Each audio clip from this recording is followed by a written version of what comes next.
All are fine and doing well. सब लोग घर पे बढ़िया। और आज हम लोग एक नई सी शुरुआत, नई सा चैप्टर स्टार्ट करने वाले हैं। उस चैप्टर, हालांकि ये चैप्टर का एक वीडियो मेरे ऑलरेडी मेरे चैनल पे है, स्टिल मैं आप लोगों को एक नए से ये चैप्टर का वापस आप लोगों को नए ट्रिक से समझाऊंगी। और ये मेरा फेवरेट चैप्टर था क्लास 12 में, और शायद ये सब स्टूडेंट्स का फेवरेट होता है, that is chemical kinetics. Class 12 का हम लोग पढ़ने जाएंगे केमिकल काइनेटिक्स। ठीक है, तो इसके भीतर हम लोग क्या क्या पढ़ेंगे। तो हम लोग केमिकल काइनेटिक्स में चैप्टर है क्या, तो चैप्टर का नाम लिख लो सब लोग। पहले हम लोग पढ़ेंगे केमिकल काइनेटिक्स। ये केमिकल काइनेटिक्स है क्या, what is this chapter deals with, ये चैप्टर किससे डील करता है।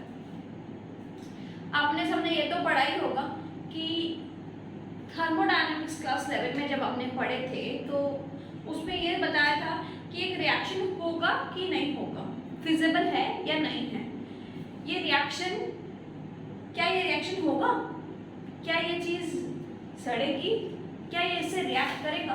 तो ये जो क्या वाला कहानी है वो थर्मोडायनामिक्स में हम लोग पढ़ के आ चुके हैं कि ये रिएक्शन होगा कि नहीं होगा। लेकिन काइनेटिक्स हम लोगों को ये सजेस्ट करता है कि ये रिएक्शन अगर होगा तो कितने टाइम पे होगा, how much time it will take, कितना टाइम पे होगा, या उसकी रेट क्या है, कितनी देरी में रिएक्टेंट की कंसंट्रेशन कम होती रहेगी या प्रोडक्ट की कंसंट्रेशन बढ़ती रहेगी। यानी रेट, टाइम डिपेंडेंट चीजें को, time dependent concentration, time dependent equations जो होते हैं उसी चीज को जो लेके पढ़ते हैं, डील करते हैं, उसको हम लोग बोलते हैं केमिकल काइनेटिक्स। ये छोटा सा ब्रांच है केमिस्ट्री का ही, जिसमें वो डील करता है रेट ऑफ रिएक्शन से। किससे? Rate of reaction. एक रिएक्शन होती है केमिकल रिएक्शन, उसकी रेट पर डिपेंड करता है। Rate means time dependent reactions. जिस टाइम पर वो इक्वेशन, जैसे आज हम लोग कुछ मतलब फीवर आ रहा है या कुछ भी हो रहा है तो हम लोग दवाई ले रहे हैं, तो वो दवाई लेके वो कितने घंटों में असर करेगी, how much time it will take to react in our body, जो रिएक्शन का टाइम है उसी चीज को लेके जो पढ़ाई कर रहा है केमिकल काइनेटिक्स। ठीक है, ये टाइम डिपेंडेंसी। तो हम क्या लिखेंगे इसको, ये क्या चीज से डील करता है, डील्स विथ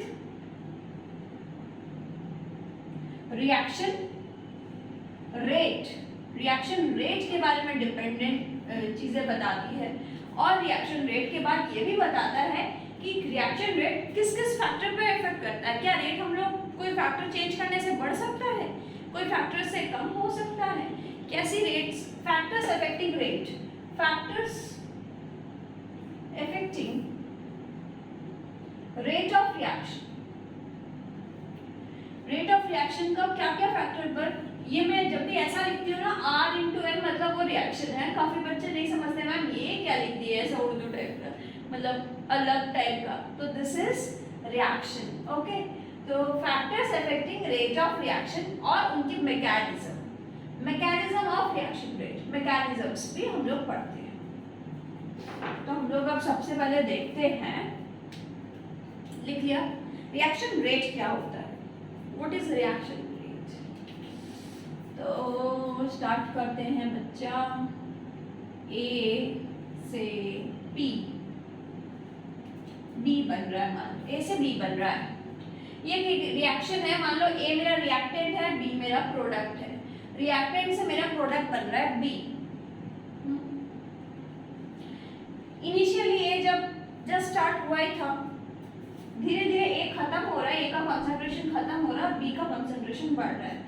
तो इसको अगर मैं ग्राफिकली रिप्रेजेंट करूं, टाइम और यहाँ concentration versus time, concentration versus time, तो ये ए का कंसंट्रेशन धीरे धीरे टाइम के साथ साथ ए का कंसंट्रेशन कम होगा, टाइम के साथ साथ ए का कंसंट्रेशन विल डिक्रीज, ए का कंसंट्रेशन यानी रिएक्टेंट का concentration will decrease. You can tell it as reactants. With the time, along with the time, the concentration will decrease, and at the same time, the concentration of products are going to increase. Here, B is my product. The concentration of B is my increasing. So, what is my reaction rate here? So, my reaction rate is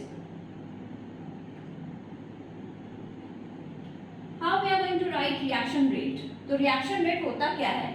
reaction rate is the change in concentration, change in concentration of reactant or product, reactant या product का concentration change divided by time taken, कितना time लग रहा है, this is reaction rate। अब reaction rate में हम लोग दो अलग अलग चीज से मेथड से मेजर करेंगे, या तो वो रिएक्टेंट हो सकता है या प्रोडक्ट। तो रिएक्शन रेट में मेरे रिएक्टेंट के हिसाब से भी मैं लिख सकती हूँ, प्रोडक्ट के हिसाब से भी लिख सकती हूँ। तो मैं अगर लिखूँ reaction rate with respect to A, that is A के रेस्पेक्ट में मैं लिख रही हूँ, reaction rate equals to minus del concentration A by del T equals to, I am explaining, plus del B by del T। अब देखो ये मेरा reactant है and this is my product। This reactant, above I have written this, I have written this by minus sign tells us about the decrease in concentration of reactant, decrease in concentration। आप negative क्यों लगाए हो ए के सामने और B के सामने plus क्यों लगाए हो? क्योंकि ए के डिक्रीज हो रहा है concentration, decrease in concentration. Why del, del is change, कितना चेंज हो रहा है, ए का कंसंट्रेशन कितना चेंज हो रहा है। थर्ड ब्रैकेट का मतलब कंसंट्रेशन, कंसंट्रेशन कितना चेंज हो रहा है, ए मेरा रिएक्टेंट है, डेल मेरा चेंज है, टाइम कितना चेंज में, कितना टाइम में चेंज हो रहा है। इधर प्लस क्यों लगाए हैं? क्योंकि ये फॉर्म हो रहा है, इंक्रीज हो रहा है, increase in concentration, increase in concentration. Del का मतलब change, third bracket concentration, B my product. तो हम लोग को जब भी हम लोग लिखेंगे रिएक्शन रेट, तो रिएक्टेंट के सामने नेगेटिव लगाएंगे, ये डिफरेंशियल रेट है, इसको हम लोग डिफरेंशियल रेट बोलते हैं। तो रिएक्टेंट के सामने आप नेगेटिव लगाएंगे और प्रोडक्ट के सामने आप पॉजिटिव लगाएंगे, माइंड में ये रखिएगा।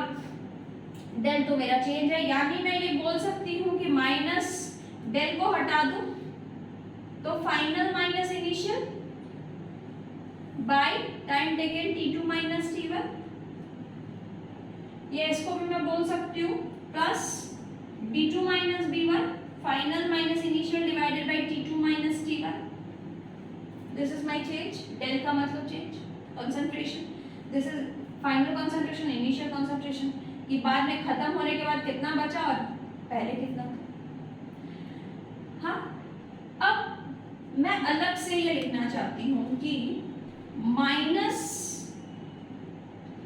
Del A by del T को मैं क्या बोलूंगी, minus del A by del T, इसको मैं बोलूंगी this is my rate of, रुकिए मैं अच्छे से लिखती हूँ, नहीं तो आप लोग को क्लियर नहीं होगा, इसको मिटा दें।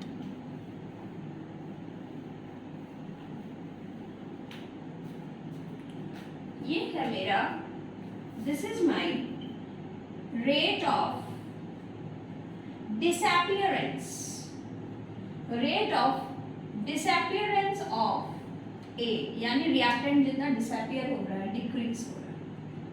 और वो जो plus del B by del t मैं लिख रही हूँ, this is my rate of formation, rate of formation of b, b का फॉर्मेशन डिस्कस कर रहे हैं by plus del B by del t से, this is rate of formation of B.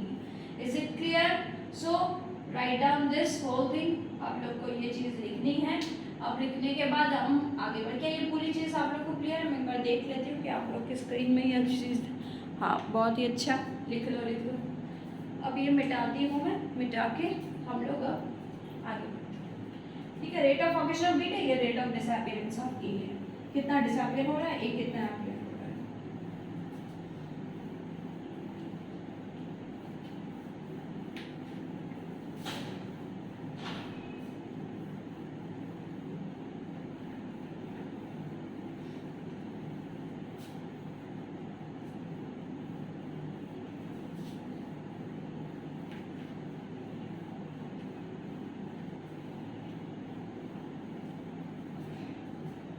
अब देखिए हम लोग आगे बढ़ते हैं। मैं अगर समझाऊं कि माइनस एक इसका रेट लिखो a a b b c c d d, ठीक है। जहां पे small a small b small c small d ये सारे स्टोइशियोमेट्रिक कोएफिशिएंट है। क्या है? Small a small b small c small d are stoichiometric coefficient, SC stoichiometric coefficient, इनके कोएफिशिएंट है। और ए और बी कैपिटल वाले रिएक्टेंट्स है, capital c capital d are byproducts. तो इनका रिएक्शन रेट क्या होगा? Rate of reaction differential rate क्या है बच्चा? इनके सामने नेगेटिव लगेगी, बहुत इजी लिख लो, minus del A by del t, ठीक है। बी क्या होगा? Minus del B by del T equals to, इनके सामने पॉजिटिव लगेगा, plus del C by del d del T equals to plus del D by del t. ये तो आपको अभी जस्ट मैं सिखाई कैसे लिखना है, लेकिन इसमें छोटी सी बात ये है कि अगर इसमें स्टोइशियोमेट्रिक कोएफिशिएंट रहेगा, if there is a stoichiometric coefficient in a reaction, what you are going to do with this stoichiometric coefficient? You are going to just in स्टोइशियोमेट्रिक coefficient का आप रेसिप्रोकल कर दोगे, इनवर्स कर दोगे। स्मॉल है तो यहाँ पे 1/a, ठीक है।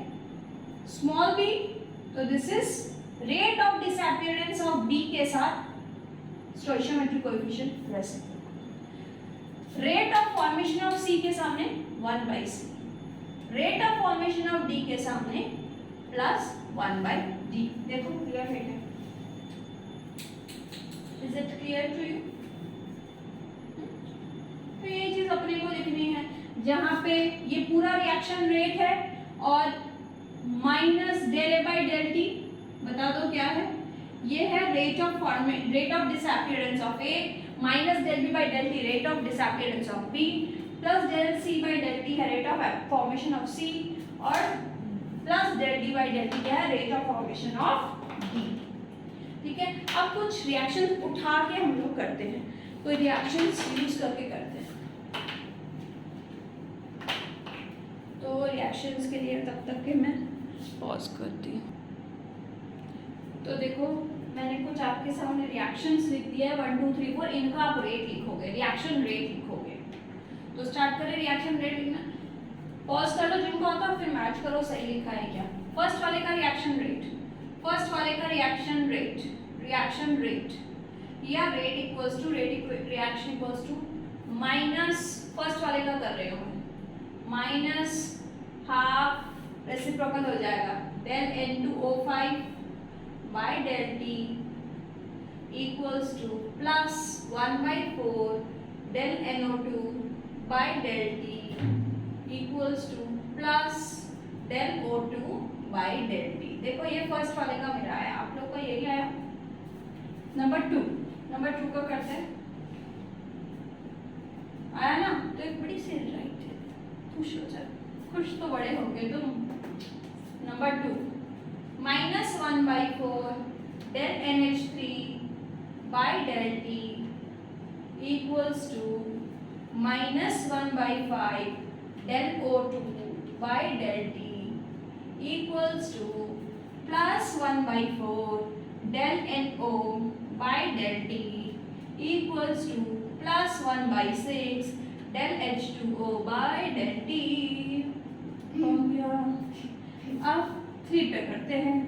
नंबर 3 का answer minus 1/5 del BR minus by del T equals to minus del BrO3। समझ में आ गया मुझे लगता है आप लोगों को क्या करना है। अब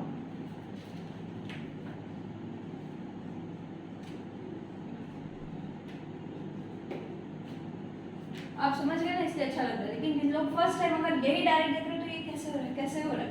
तो छोटी सी चीज़ है यार, इसमें कुछ ऐसा बड़ी चीज़ बात है ही नहीं। हम लोग को समझ के चीज़ें आगे बढ़ने से मुझे एकदम रटना पसंद नहीं है कि रट लेंगे और फिर रट लेंगे। समझ के करो यार। और लास्ट वाला खुद, अच्छा लास्ट वाला मैंने कर देना है, मैं कर देती हूँ। ये ऑलरेडी हाफ है तो आप इधर -2 लिखोगे, इसका reciprocal del n2 by del t equals to 3/2 है तो आप 2/3 माइनस लगाओगे, रेसिप्रोकल कर दो del h2 by del t। Okay, ये अमोनिया कुछ भी नहीं है तो आप कुछ भी नहीं लगाओगे, plus del ammonia by del t। देख लो मैंने भी कुछ मिस्टेक नहीं की है ना, देख लो आप लोग के साथ मैच हो रहा है कि नहीं हो रहा है। Okay finish. अब इसी के साथ हम लोग सम्स करते हैं रिएक्शन रेट का, रिएक्शन रेट के कुछ सम्स करेंगे। अब ये लिख लो तब तक। तो आप लोग के सामने ये क्वेश्चन, पहला क्वेश्चन आंसर करते हैं। क्वेश्चन समझो। इन अ रिएक्शन अमोनिया फॉर्मेशन का रिएक्शन दिया हुआ, rate of formation of ammonia, rate of formation of ammonia underline कर दो जो चीज दी हुई है। Rate of formation of ammonia is 9.6 × 10⁻⁻3। ठीक है, ये दी हुई है तो क्या दिया हुआ है नीचे हम लोग मेंशन करके लिख लेते हैं। क्या दिया हुआ है, rate of formation of ammonia यानी del ammonia by del t आप लोग को दिया हुआ है 9.6 × 10⁻⁻3।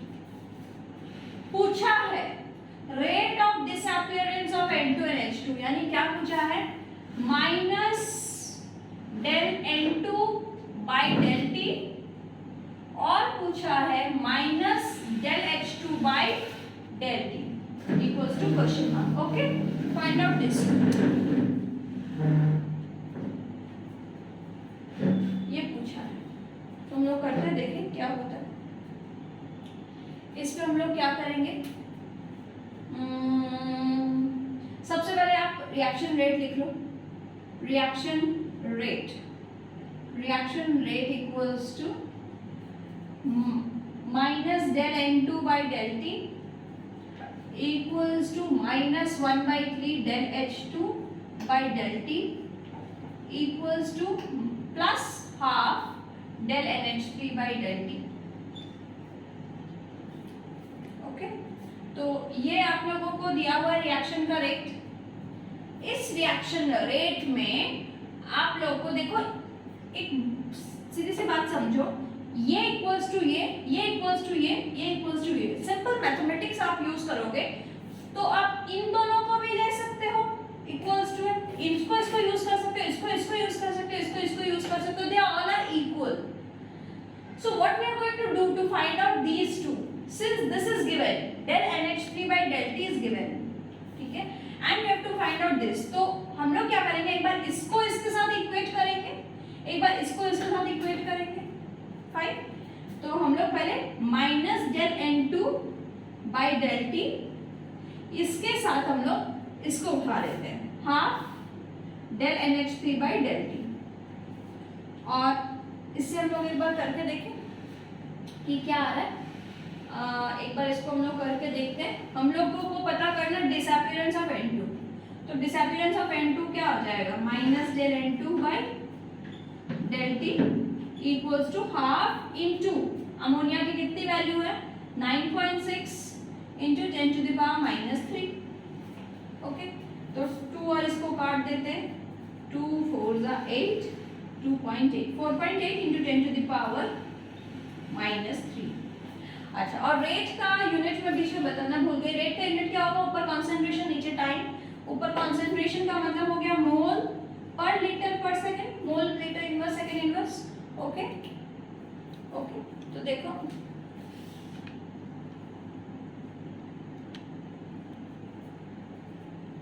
अब हम लोगों का एक बच गया H2 के लिए, तो यहाँ पे हम लोग H2 के लिए इक्वेट करते हैं -1/3 del H2 by del T equals to ये अमोनिया वाला part half del ammonia by del T।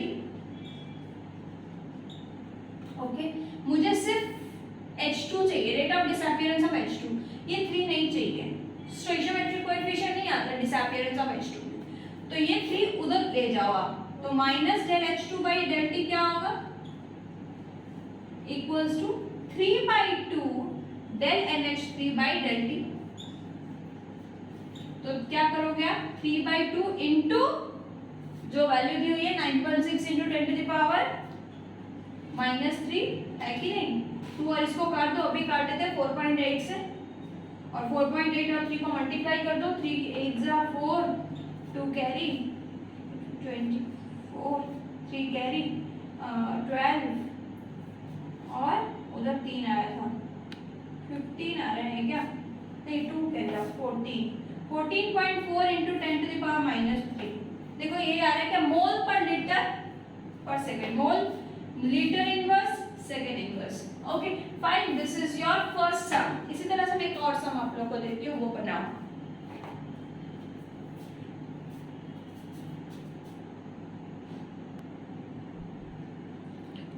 हाँ ये रिएक्शन, ये सम, ये न्यूमेरिकल कैसे बनाओगे, ये प्रॉब्लम कैसे बनाओगे। Consider a reaction 2A giving 4B plus C। Okay, concentration of B increases to 5 into 10 to the power -3 in 10 seconds। यानी रेट भी नहीं दी हुई है, हम लोग को रेट निकालनी है किसकी, B की, यानी फॉर्मेशन की रेट दी हुई है, कंसंट्रेशन सॉरी। तो हम del B by del T, सबसे पहले मेरा टारगेट है del B by del T निकालने का, क्योंकि कंसंट्रेशन भी दिया हुआ है, टाइम भी दिया हुआ है। तो कंसंट्रेशन यहाँ तक, कंसंट्रेशन डिवाइड टाइम करेंगे तो अपना रेट आ जाएगा, किसकी आ जाएगी, ऑफ बी। तो del B by del T निकल सकता है, इसका concentration 5 into 10 to the power -3 divided by इसके टाइम 10। क्लियर, रख भी सकते हो यहाँ पे, यानी 0.5 into 10 to the power -3 मोल पर लीटर पर second. Rate of formation of B निकाल लिया। ओ यही तो सबसे पहले निकालना था, rate of formation of B, यानी ए ऑप्शन वाला आंसर ही निकल गया अपना। अब बोला b, rate of disappearance of a किस रेट से डिसअपियर हो रहा है, रेट ऑफ रिएक्शन। तो हम लोग सबसे पहले इसकी रिएक्शन रेट लिखते हैं। रिएक्शन रेट इक्वल्स टू, बताओ रिएक्शन रेट मैंने किस तरह से सिखाया, -12 del A by del T equals to +1/4 del B by del T equals to plus del C by del T। हाँ जी, अब सबसे पहले डिसअपियरेंस निकालोगे या रेट ऑफ रिएक्शन, कुछ भी निकाल सकते हो, आपकी इच्छा। डिसअपियरेंस ऑफ ए का मतलब है minus del A by del T। तो इसको निकालने के लिए आप किसको चूज करोगे, यहाँ पे किसी का तो वैल्यू लोगे, ऑब्वियसली बी वाला यूज करेंगे, क्योंकि del B by del T हम लोग को पता है। तो we are going to use this term and this term, क्योंकि हम b का वैल्यू पता है। तो नीचे लिखते हैं -12 del B by del T equals to +1/4 del B by del T। मुझे निकालना rate of formation of B हो गया, rate of disappearance of A का disappearance minus del A by del T निकालना है। तो ये किस रेट से डिसअपियर हो रहा है, इसका स्टोइशियोमेट्री ऊपर भेज दो, del B by del T। तो क्या आ जाएगा, 2/4 मतलब half into 0.5 into 10 to the power -3, यानी 0.25 आ जाएगा into 10 to the power -3 mole litre inverse second inverse, rate का equation. Last rate of reaction पूछा है, ये अपना बी निकल गया, ये है आ गया B number. Rate of disappearance of, box कर दो, of A. Last rate of reaction, तो रिएक्शन रेट निकालने के लिए इसके साथ आपका ये भी निकल गया, ये भी निकल गया, कुछ भी जो भी इक्वेशन यूज करना है आप यूज कर सकते हो, ये भी और वो भी, जो पसंद आए आपको। तो reaction rate equals to B को ही ले लेते हैं, 1/4 into del B by del T। तो 1/4 इंटू बताइए 0.5 इंटू 10 to the power -3 कर लो, 0.4 का 1/4 कर दो, 1.25 इंटू 10 to the power -4, 0.125 यानी 1.25 इंटू 10 to the power -4 मोल पर लीटर पर सेकेंड। देखिए आपका यही आया क्या, अगर आया तो एकदम राइट ले लीजिए, खुश हो जाइए। तो इसी तरह से आप लोग को सम बनाने हैं।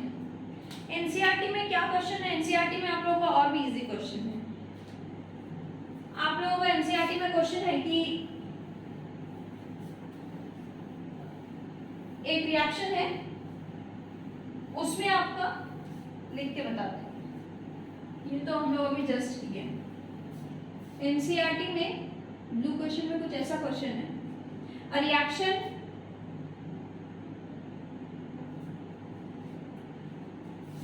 मान लीजिए A to B occurs where concentration of A changes from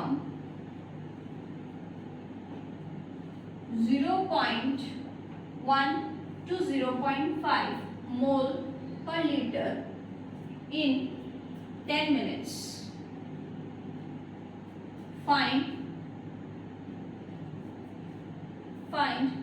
rate of reaction. Find rate of reaction या find rate of disappearance of A, कुछ भी मैं दे सकती हूँ। तो एक रिएक्शन A से B जा रहा है, पॉज करके समझ लो, एक रिएक्शन A से B जा रहा है, where concentration of A का concentration कहाँ से कहाँ चेंज हो रहा है, 0.1 से 0.5 तक, ठीक है। तो रिएक्शन रेट किस तरह से लिखेंगे, reaction rate equals to minus del A by del T। हाँ, और